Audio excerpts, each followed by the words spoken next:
I have my iPad here. Quick going over supplies and such. My iPad case. I always get iPad cases just off of any seller on Amazon because honestly, Apple brand or just branded iPad cases in general, I feel like are pretty expensive and I go through them really fast. So this one is just a composition notebook style, and then I have a bunch of stickers here, and on the back I will include all of the usernames that I can remember on the screen. And then as far as more drawing stuff, also my screensaver is by Mags Monroe, but I do have a paper-like screen protector on my iPad. I always have one no matter what.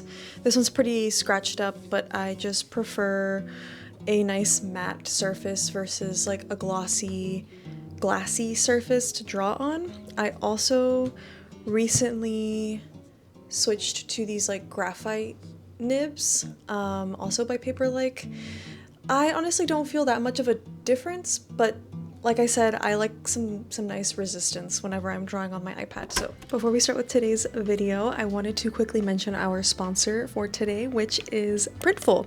If you don't know who Printful is, they are a print-on-demand service. And if you don't know what print-on-demand means, it basically just means that a product is created at the moment that a customer places an order. And this is really awesome because there's no upfront costs or inventory when it comes to printing on demand with Printful. This, I feel like, is a really great option for people who are just starting out their art businesses or are wanting to experiment with items that maybe take up a lot of space, like t-shirts, hoodies, stuff like that, or even just like trying stuff out because you want to see how well it sells. For example, I have never made any sort of hat or mug, but I feel like that would be a really cool thing to try with printing on demand with Printful. The process is very easy. You upload your design. Their design interface is also really easy to use whenever you're getting your stuff onto the products. And then you can connect to any e-commerce platform that you're using.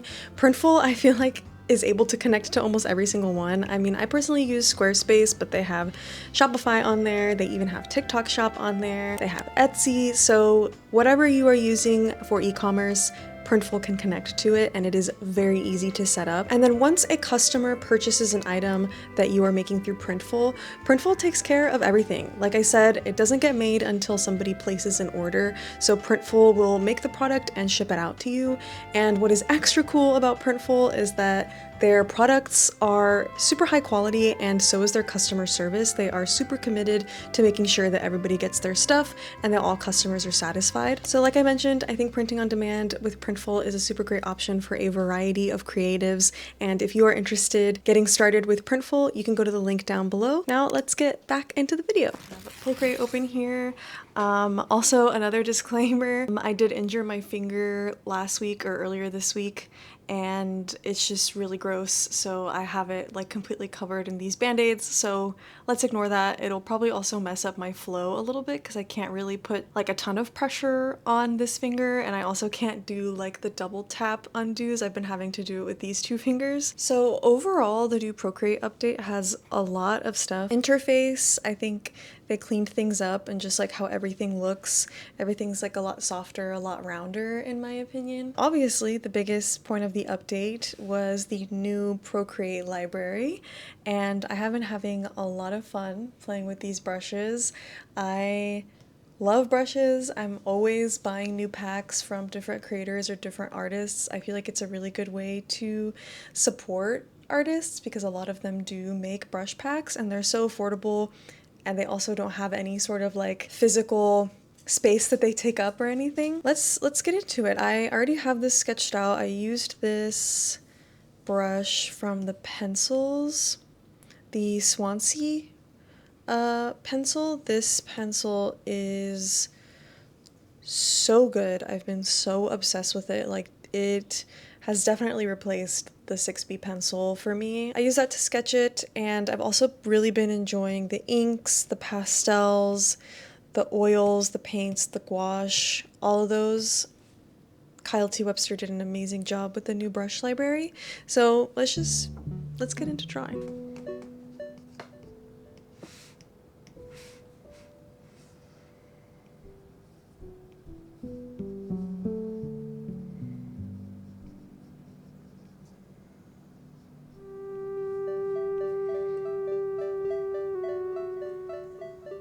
Now, if you happen to see other things going on with my layers, this is something that I've been working at for a few days now.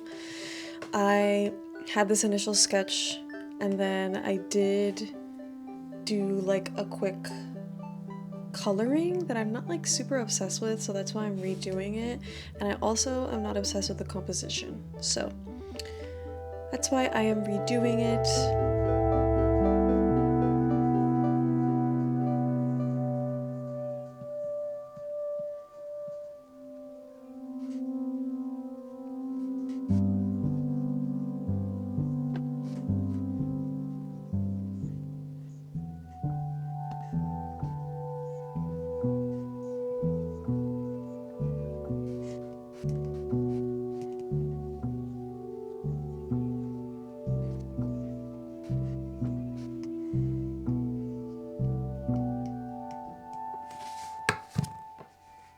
So I am gonna do some line art. I don't know if it'll end up being part of the final piece because a lot of times I decide to throw out the line art. But one of the brushes that I've been really enjoying in terms of line art, is it Swift? Oh, I think it's this one. Yeah. So I've been really liking Minky or Mink. Not sure how it's pronounced, but that's the one I've really been liking. So I'm just gonna ink stuff up and then see what happens with that.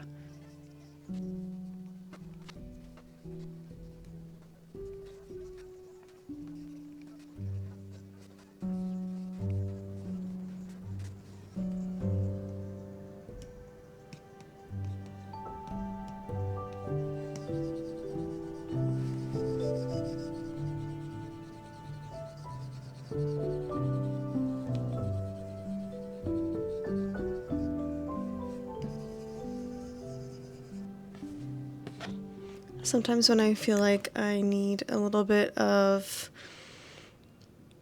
a more painterly look to my colors, I will go into Brush Studio and turn up the stroke color jitter.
Yes, my charger's a little fried. It's fine. I needed to charge my iPad, but I finally got my main colors blocked in, and I did that using the gouache bottlenose brush. As you guys saw, I like this brush because it lays down color pretty opaquely, pretty thickly, and the tip of it is pretty squared off, and I find that whenever I use brushes that maybe don't allow me to get super precise right off the bat, I move faster, and also I think it just adds a little bit of charm, a little bit of traditional charm to a digital piece. So yeah, I have all of my bases down, and now I'm gonna switch over to the pencil brush I mentioned earlier, the Swansea, just because I'm so obsessed with it, and I am gonna go ahead and get started on some more details, laying down some more color.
So this will be something that doesn't really have to do with the update, but I'm gonna go back to my classic library, and I have been really liking this Pixel brush set.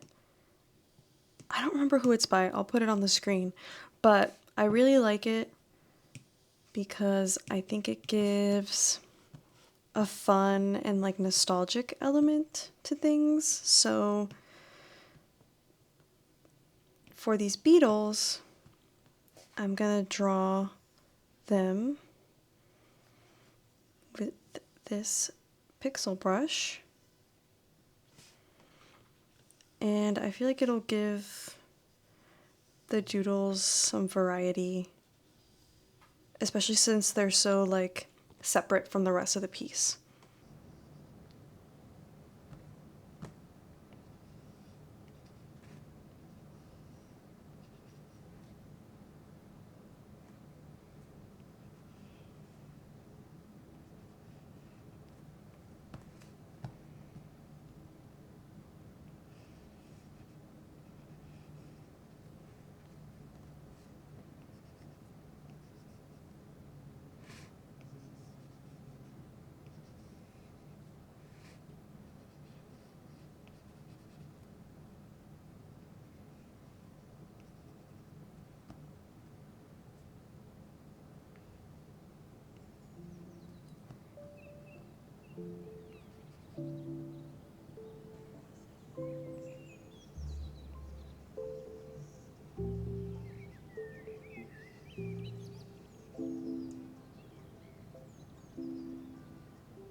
Piece basically done. I didn't expect to finish this fast, and I didn't think that I would like it this much, but I really like it. I really love the layer mode that I decided to go with for the bugs. I decided to do color dodge. I think it like lets them peek through just enough without them being too distracting or overpowering. And this is my little kitten looking in a mirror. I feel like this is a revival of like this super old illustration that I have. But yeah, I hope you guys had fun with me. You know, I brought you on a little Procreate journey. You guys know I love Procreate. I love digital drawing. I love my iPad. Let me know what you enjoy the most about the Procreate update. I have personally been loving it. Like I said, I love me a good brush refresh, new brushes, pack on all the brushes just because I love to have fun. I love switching it up. And I will see you guys in the next one.